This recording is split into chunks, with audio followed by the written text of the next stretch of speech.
Welcome, welcome everyone. Welcome to the Bridge Builders of Diversity, where we're bridging the gap between the disability community and the typical community. And today we're going to talk about a subject that's near and dear to our hearts, making space in society for people with disabilities. When looking forward, it is often helpful to look back at our history. So since ancient times, human society has viewed people with disabilities as a burden on society. From the early hunter and gatherers to the military society of Sparta, the disabled were considered to be a curse, a mistake, or a danger to the community.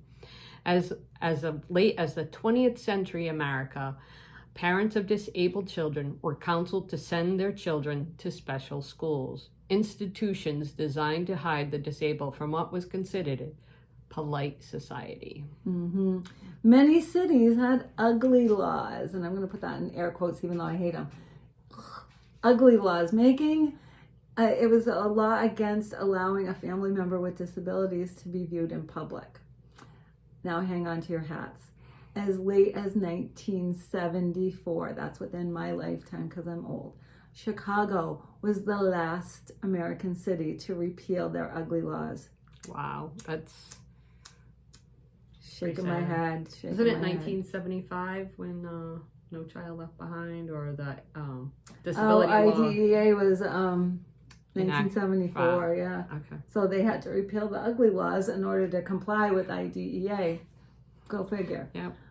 So the general population rarely saw a person with disabilities, with the notable exception of Franklin Roosevelt, who used a wheelchair after contracting polio, and Helen Keller, who was deaf and blind due to contracting meningitis in infancy. Neither of these public individuals were cognitively impaired, and it is notable that both individuals were born into wealthy families who were able to provide them with the best care available at the time. If a person in the late 19th or earliest 20th century encountered a person with disabilities, it was more than likely at a carnival or freak show.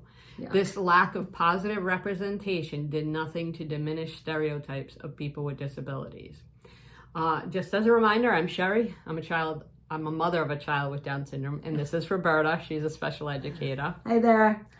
So don't forget to like, share, and subscribe to our channel. Please smash all the buttons. And if there is a topic that you would like us to bring to you, drop us a comment and we would be happy to research it for you.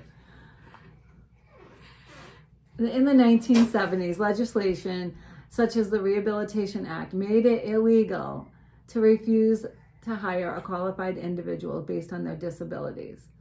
And the Education for All Handicapped Children Act, which became IDEA, required public schools to educate students with disabilities within the public school.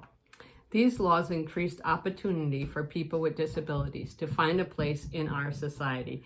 These laws were a beginning. Now, 50 years later, where do we go? Where do we go? Well, a great place to start is to support employment opportunities for people with disabilities and make sure that you frequent establishments where people with disabilities are provided employment at the front of the house. One of the things that I always look for is, can I see the employees with disabilities? Are they bagging my groceries? Are they waiting on me on the counter? Are they at the front of the house tidying up? Are they greeting people? It is a joy to me when I walk into an establishment, especially a small business, and there are people with disabilities happily working with the customers. Yes.